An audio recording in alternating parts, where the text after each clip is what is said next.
Today, the average city dweller sees 5,000 advertisements per day. The global marketing industry is worth a whopping $475 billion, and many experts agree the golden age of advertising is far from over. In fact, it's just getting started. At this point, everything from grocery carts to highways and the internet are already plastered in ads. So where else can marketers go? Product placement. Everyone has a price, even James Bond.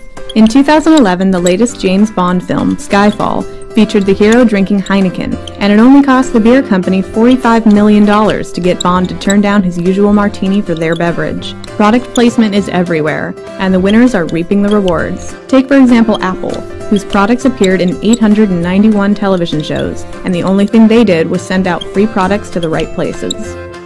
Tapping into new senses. It's controversial, but it's happening, and it's right in your face. Scent dispensers are popping up at train stations, on buses, and more, dispelling scents along with advertisements. Dunkin' Donuts reported a 29% sales increase at locations situated near these scent marketing dispensers. Entertaining where no one has entertained before. Captive Media isn't about to let men using the restroom at a club just stand there. They've developed urine-controlled, hands-free, P-stream-operated video games, which are installed in bathrooms to entertain and then advertise to men who answer nature's call.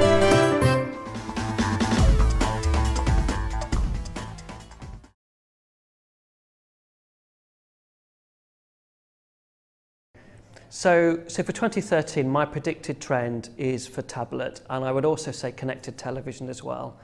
So with tablets, you have the two-screen experience, which is really fantastic.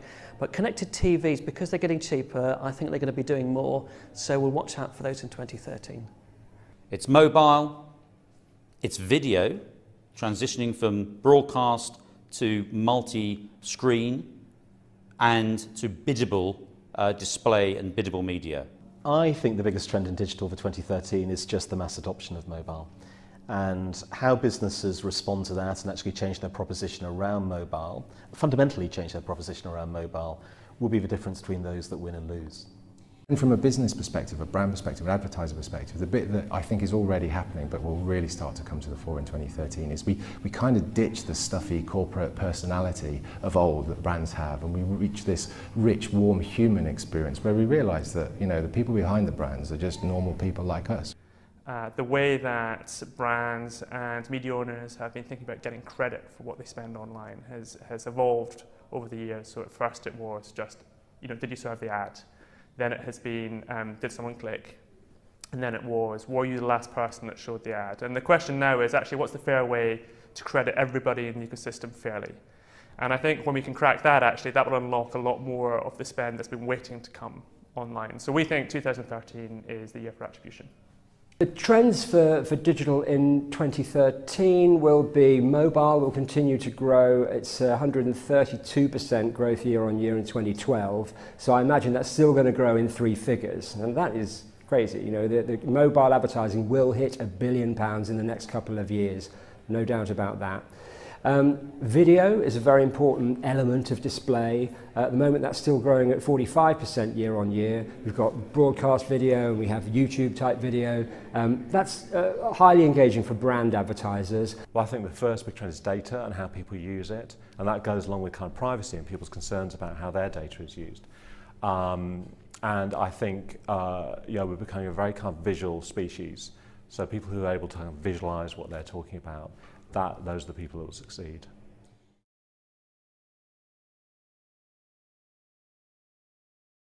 There are certain sectors I think you would say would be obvious that are going to lead the way, and I think the consumer brands, you know, if you look at what's happening today, they clearly are. But I don't think it will be limited to them, and I think others very quickly. And again, part of the gift of digital is it's quite accessible to a normal organisation, small, medium businesses. They can easily access this stuff, and again, it becomes more about the content, the creation, the talent, the creativity that you put into it, rather than the scale or how big your budget becomes. So I think you'll see same stuff that we've seen in consumer, some really compelling stuff. But I think we'll almost see a level of the playing field as we get more and more people, that stuff becomes within their grasp. Sectors that are leading the pack are the ones which got in there in the first place. So finance, travel, technology, mobile phone salespeople, you know, they're already there. The interesting thing is that consumer goods, FMCG, food and drink, health and beauty and so on are actually the highest spending category in display. They just overtook finance by a smidgen in the first half of 2012. I think it's all about content. You know, for us, I mean, obviously I would say that, wouldn't I? Because I work for a company that delivers content. But, you know, I think content and brilliant content is one of the things that's going to be really, really fast moving. And I think the development of all these different platforms, both television platforms and obviously mobile platforms, is really exciting. And I think there's going to be a lot of movement and growth in those areas. I think the importance of experience design and web design will continue to grow. I don't, you know, I don't see a decline in the importance of SEO. I don't see a decline in the importance. In fact, you know, I would argue that there will soon be created a kind of breed of rock star experience design experts. You know, who just actually, because the difference you can make both to customer experience and to business results through relatively small interventions in that field just strikes me as amazing. You know, it's an area where you can actually, you know, generate 20, 30 million pounds worth of consumer value